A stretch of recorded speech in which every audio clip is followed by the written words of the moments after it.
മുൻ മുഖ്യമന്ത്രി വി.എസ്. അച്യുതാനന്ദന്റെ ഓർമ്മകൾക്ക് ഇന്ന് ഒരാണ്ട് തികയുകയാണ്. ഇന്നോളം കണ്ടിട്ടില്ലാത്ത പോരാട്ടത്തിന്റെയും സമരവീര്യത്തിന്റെയും ആലുവമായി ജനം നെഞ്ചിലേറ്റിയ രണ്ടക്ഷരം. പാർട്ടിക്ക് പിഴച്ചുപോയപ്പോഴൊക്കെ വി.എസ്. നടത്തിയ ആശയ സമരങ്ങളുടെ ചരിത്രം തന്നെയാണ് വർത്തമാനകാല രാഷ്ട്രീയത്തിൽ CPM എങ്ങനെയാകണം എന്നതിന്റെ ഓർമ്മപ്പെടുത്തൽ.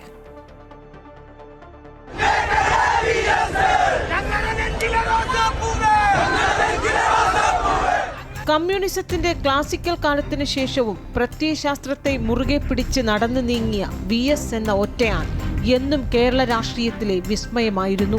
സമര തീച്ചൂളയിലെ കനൽ വഴികളിലൂടെ ഈ മനുഷ്യൻ നടന്നു നീങ്ങിയത് ഒരു നൂറ്റാണ്ട് കാലം.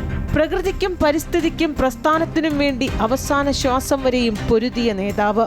അധ്വാനത്തിന്റെ കറകളഞ്ഞ പാരമ്പര്യമുള്ള പോരാളി. ഒരു ഘട്ടത്തിൽ പോലും പതറിയില്ല. ഒരു ജനസാഗരത്തെ ആകർഷിക്കാനും സാധാരണക്കാരനുമായി സംവദിക്കാനുമുള്ള കഴിവ് അയാളെ ജനനായകനാക്കി മാറ്റി. തലനരക്കുകയല്ല എന്റെ വൃദ്ധത്വം, തലനരക്കാത്തതല്ല എന്റെ യുവത്വവും. കൊടിയ ദുഷ്പ്രഭുത്വത്തിൻ തിരുമുമ്പിൽ തലകുനിക്കാത്തതാണ് എന്റെ യൗവനം. ആജ്ഞാശക്തിയിലും ഭീഷണിയുടെ സ്വരത്തിലുമല്ലാതെയും നേതാവാകാൻ കഴിയുമെന്ന് തെളിയിച്ചു. പാർട്ടിക്കുള്ളിൽ വി.എസ്. നടത്തിയ ആശയ സമരങ്ങളുടെ ചരിത്രം CPM എങ്ങനെയാകണമെന്ന് ഓർമ്മപ്പെടുത്തൽ കൂടിയാണ്. പാർട്ടിയിൽ നിന്ന് ജനങ്ങൾ അകലുന്നു എന്നല്ല, പാർട്ടി ജനങ്ങളിൽ നിന്നകലുന്നു എന്ന് പണ്ടേ കാട്ടിക്കൊടുത്ത നേതാവ്. അപ്പോഴും അവർ അച്ചടക്കത്തിന്റെ മൂക്കുകയറിട്ട് ആ തീക്കനലിനെ അടിച്ചമർത്താൻ ശ്രമിച്ചു. പിന്നെ അവർ തോറ്റു തുന്നമ്പാടി മാറി നിന്നു. എന്നിട്ടും പാർട്ടി വിരുദ്ധ മാനസികാവസ്ഥയെന്ന് മുദ്രകുത്തി പടനായകനെ പടിയിറക്കാൻ ശ്രമിച്ചു.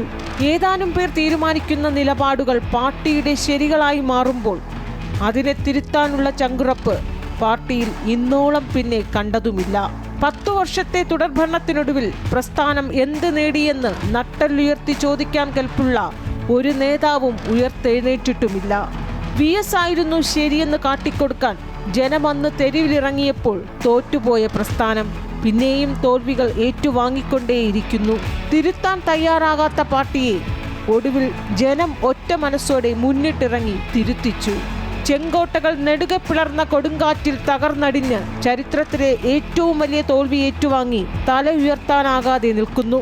പാർട്ടിയെ നയിക്കാനും പ്രതിപക്ഷ നേതാവാകാനും യോഗ്യതയില്ലെന്ന് കാട്ടി നേതൃത്വത്തിന് നേരെ അണികൾ കല്ലെറിയുമ്പോൾ പ്രസ്ഥാനം ഇപ്പോഴും തിരയുന്നത് ഏത് തരംഗത്തിലും ഉലയാതെ മുന്നിൽ നിന്ന് നയിച്ച വി.എസ്. എന്ന തിരുത്തൽ ശക്തിയെയാണ്.